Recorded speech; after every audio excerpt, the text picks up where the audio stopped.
অভিযোগ সংশ্লিষ্ট জনাব Mohammad Saiful Alam, chairman S Alam group এবং সাবেক চেয়ারম্যান ফার্স্ট সিকিউরিটি ইসলামী ব্যাংক লিমিটেড কর্তৃক ক্ষমতার অপব্যবহারপূর্বক জ্ঞাত আয়ের উৎসের সাথে সঙ্গতিবিহীন 796 কোটি টাকারও বেশি মূল্যের সম্পদ অর্জন করার অপরাধ অনুসন্ধানকালে প্রমাণিত হয়েছে।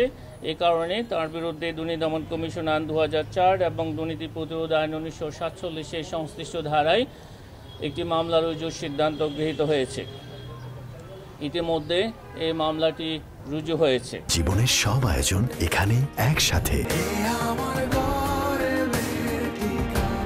জনাব ফারজানা পারভিন, পরিচালক এস আলম গ্রুপ এবং সাবেক পরিচালক ফার্স্ট সিকিউরিটি ইসলামী ব্যাংক লিমিটেড কর্তৃক ক্ষমতার অপব্যবহারপূর্বক জ্ঞাত আয়ের উৎসের সাথে অসঙ্গতিপূর্ণ 743 কোটি টাকারও বেশি মূল্যের 743 কোটি টাকারও বেশি মূল্যের সম্পদ অর্জন করার অপরাধ অনুসন্ধানকালে প্রমাণিত হয়েছে।